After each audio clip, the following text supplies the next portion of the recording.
Hey Mobman here, just letting you know that whenever you hear this sound, it means I forgot to record. Moving on, we spawned in near some sheep on day 1, so... Moving on, I then did some exploring. I also collected some wood, as you do in a new Minecraft world. I also found a village where I committed thievery on the highest level, and later on spent the night. Little piece of advice in a hardcore world, start a food farm. On day 2 I also went to do the mines, where I came out on day 3 a well-armoured and resourced man. We then also marked home by putting our crafting table down next to our furnace, and we also put our items in some storage. Day 4 we started flattening out a piece of land where we'll build our home, and we also started building a little terrace wall on the sharp piece of land. Day 5 we put a dam at the top of the terrace, and we also put a little moat around the area where we're going to be building our base. Day 6 we started collecting the resources necessary for our base, and we also put up the first 4 corners of the walls. Day 7 we added walls with the doors in them and also beams going across the top. We also added some stone bricks at the bottom to make the tower look more structurally sound, and started on the 2nd floor. Day 8 we started collecting some resources for the tower. We did some more work on the 2nd floor and collected more resources. This tower is going to be a big boy. It was only on day 9 that I realized I need a way up and down the tower, so I added a little ladder. I also started work on the 3rd and final floor of the tower.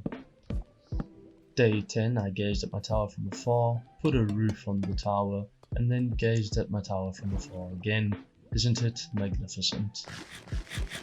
I also decided I need a path with some stairs leading down to what will later be the docks. We interrupt this program to bring you a special report.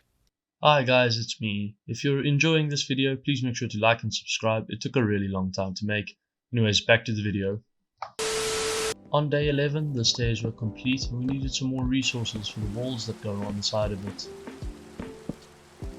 On day 12, I decided I wanted some docks, so I made it happen. I also started some interior decorating on the tower, which lasted into day 13. On day 13, I also added some storage, which we'd later move all of our items into, and I also spent my first night in the tower. Day 14 to 16 we spent in caves, which now thanks to the 1.18 update is a lot more like fighting in an arena than actually mining for resources.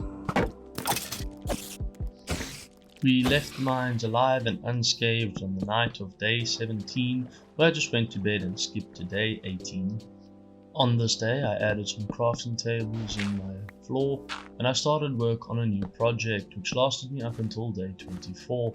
I'm pretty sure most of you can already guess what this is, but for the rest of you I'ma leave you to figure it out.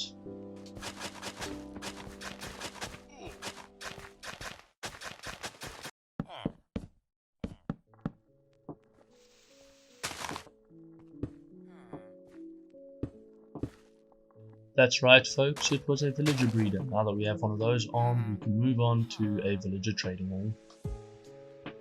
On day 25, wanting to chill after building the villager breeder, I decided to build a fun type project. I decided to build a little boat to go in our docks. The tutorial to this boat will be linked in the description below.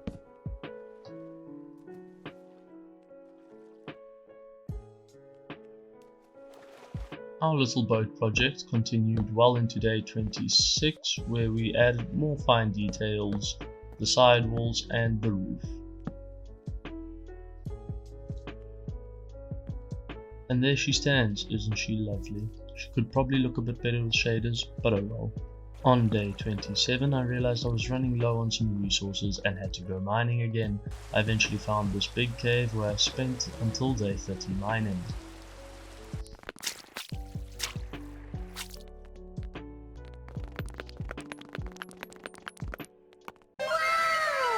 That's right, 34 diamonds, not too bad. I could finally craft myself an enchanting table and do this.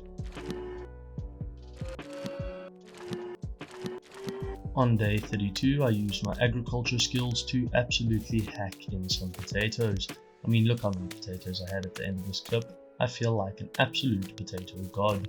These potatoes went to feeding my villagers who I thought weren't getting enough food until I realized it was just because there was a roof over the beds.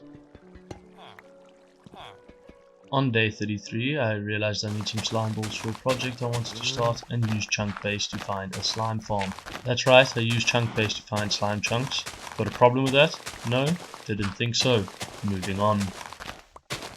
I kept on flattening land into day 34 until I realized there has to be a farm where I don't have to dig out an entire chunk. I found a tutorial to one and went out to see. I then started digging out a bit of a chunk to build the slime farm, and just so you know, the link to this tutorial will be in the description along with any other farms I built in this world. On day 28 I realized I needed wood, so I submerged from my little hole in the ground to go to a nearby island and chop down some trees.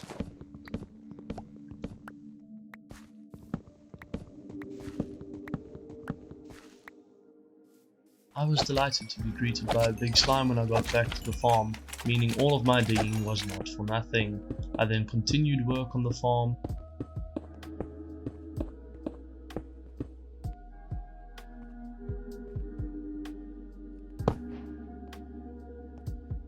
Later that day I clicked a random button and Narrator narrates chat. this lady showed up. I then built a little AFK station above the farm where I went AFK up until day 40. Now with the slime balls we needed for sticky pistons, I went to the nether to mine some quartz for the observers.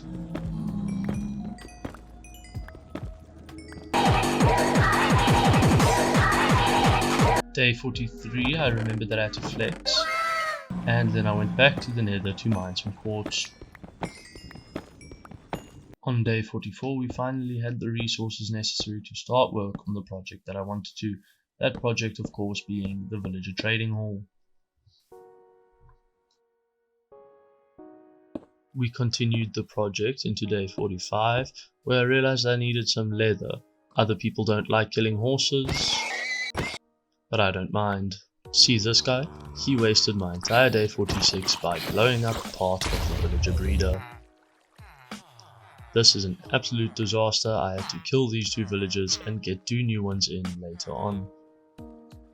Day 47 was a rainy one, but anyways we pushed on. We got the 2 new villagers in and later on started work on the rail system to get the villagers from the villager breeder into the villager trading hall.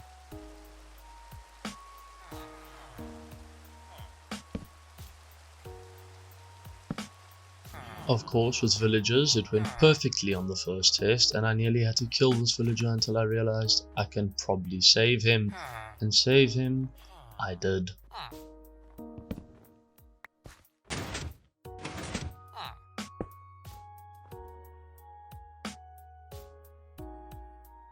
Day 49 and wait a minute, this isn't my usual bed. Started harvesting some potatoes as well, as I now have somewhat of a villager trading hall and would need some emeralds to trade with. I switched out the villager's workstation until I found a book I liked. There she is, and she's all mine. On day 50 I fixed the villager delivery system and got my second villager into place. I then switched out this villager's workstation until I found a trade that I liked. Protection 3 wasn't bad, but it wasn't the best, so I went on until I found Looting 3.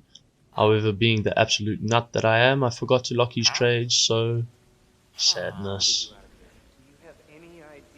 On day 51, all I really did was just some villager shenanigans, sorting things out and getting trades ready. On day 52, I stepped back from the villager business. Kind of. If you count building a path to the villagers as villager business, then no I didn't. I added some lovely stairs and the same wall as the previous staircase.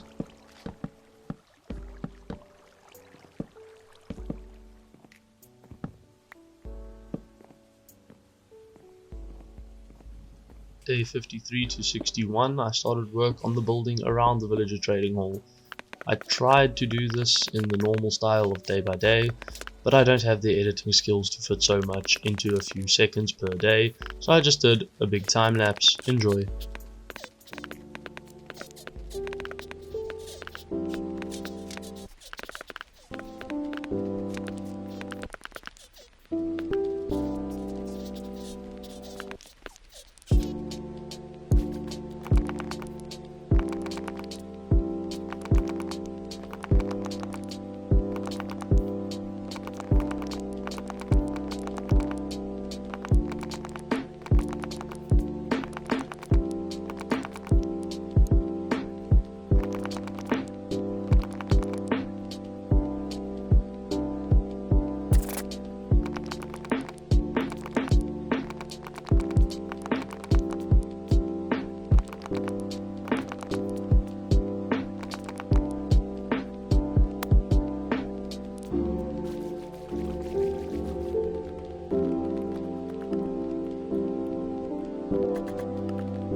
Thank goodness my peanut-sized brain remembered to actually record the end fight.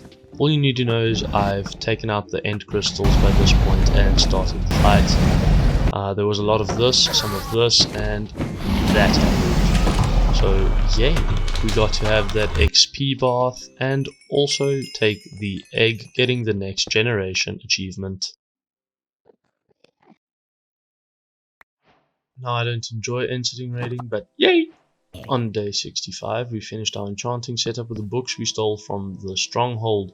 We also started work on our pickaxe, and can I just say, curse of vanishing for a hardcore player.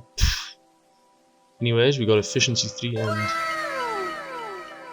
day 66, and no time for rest, straight back to that grind working on the villager trading hall. I did some decorating and also started doing the floor.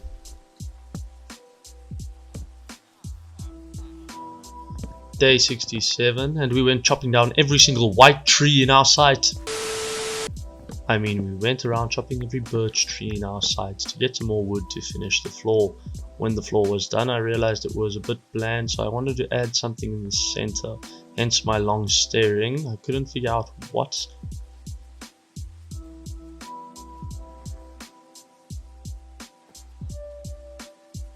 I then thought maybe I can do something with barrels, and I tried stacking them into a nice little pile like this, which I couldn't get to look natural, so I ended up just putting them in the floor.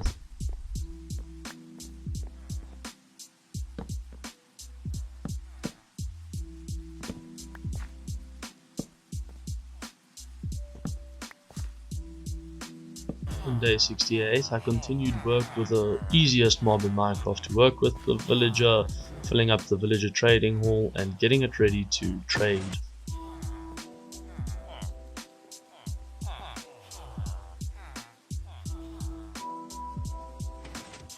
On day 69, nice, I started working on the roof to the villager trading hall, which I think looks kinda nice. I also then had to go and collect more resources for the build.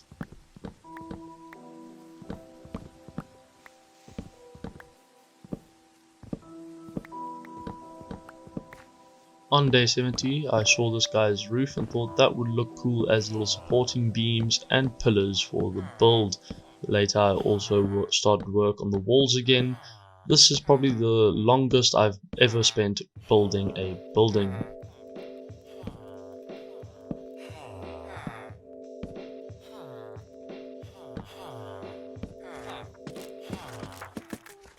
And as a little bonus project on day 70, I built a little path leading to the villager trading hall. I then spent day 71 switching around trades until I found ones that I liked, and also lighting up the corners of this building, as it has a very weird design, just these open empty corners. Oh well, I lit them up, and on to day 72. On day 72 I started the roof on the building, but not ended because I got sidetracked with something else. This roof I think only got finished at like day 80, so like I said, longest time I've ever spent on a building.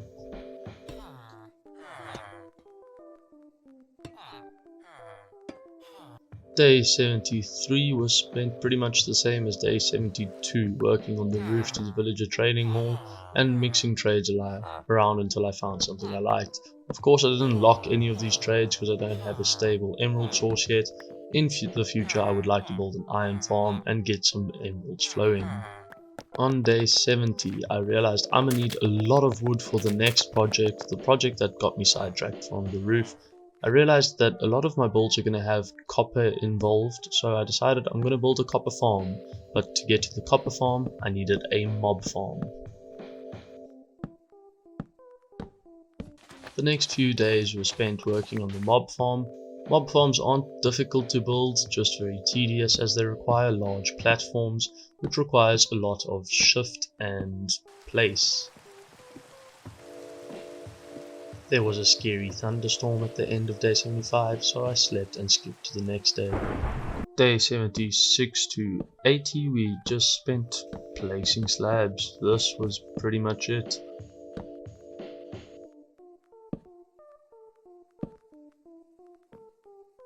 No, sorry, I lied. We also went chopping down trees because I ran out of resources, so we weren't just placing blocks, we were also breaking them. I just described Minecraft.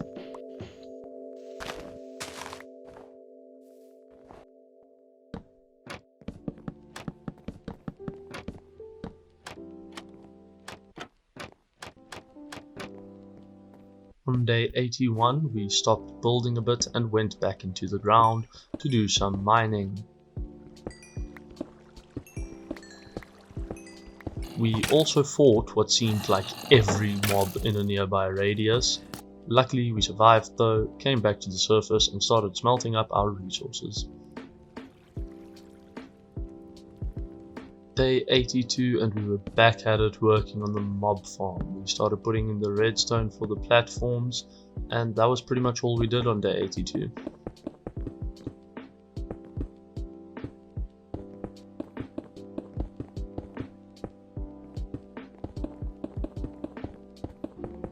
On day 83, my biggest achievement, taming a dog with one bone. It was meant to be.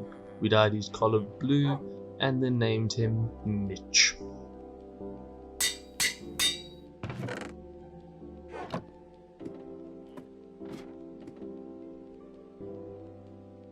Day 84 to 87, nothing special. We started working on the roof to the mob farm to get it nice and dark in there. This took ages to do and it felt like ages.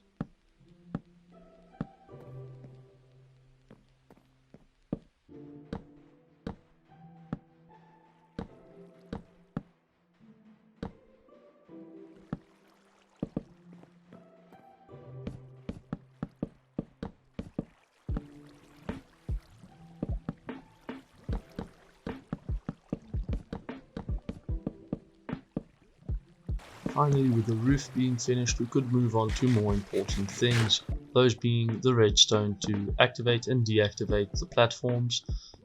Here I did some redstone which was wrong, so I had to remove it. The next few days just me following along blindly to a tutorial, not knowing at all what I am doing. Like I said in the previous clip, day 89 to 91 was just me blindly following along to the tutorial. I have no idea what I'm doing here, not the biggest redstone engineer under the sun.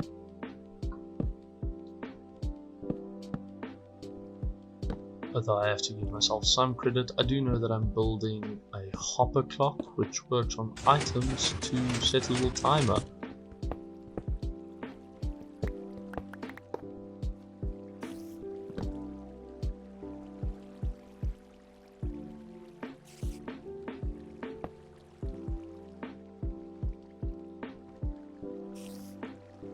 Finally moving away from the redstone a bit, we went on with a catching device to start separating the mobs so we can separate zombies from the rest and turn them into drowns.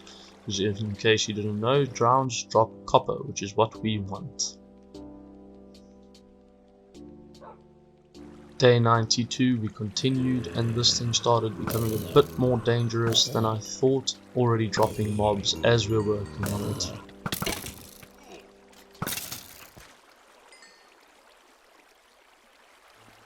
A fair warning, I can't explain too much on how this farm works. If you want details, go watch the tutorial.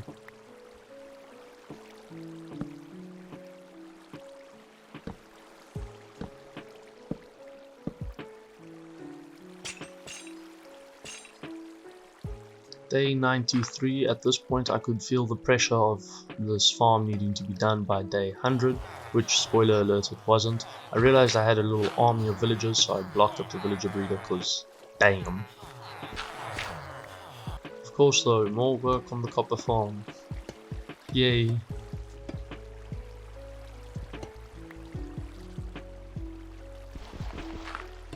Day 94 started out with working on the copper farm, but later on I decided I would just bite down and finally finish the roof on this building.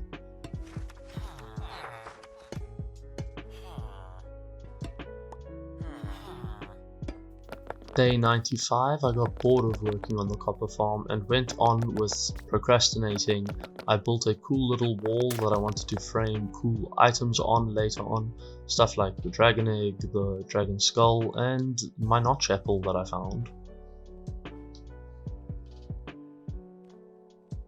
Day 96, I decided a better way to display the dragon skull and egg was with this cool statue. I also did some enchanting and got quite a good helmet going.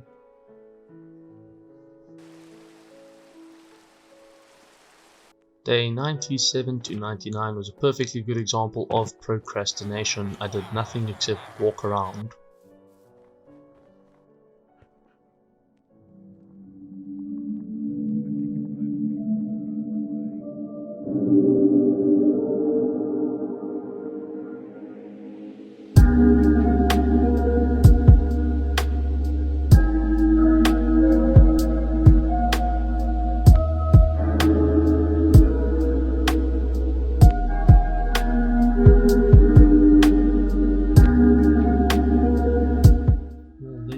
Guys, I hope you enjoyed this video. It took really long to make and I would really appreciate if you like and subscribe. We are a new channel trying to grow, and I'll see you guys in the next video.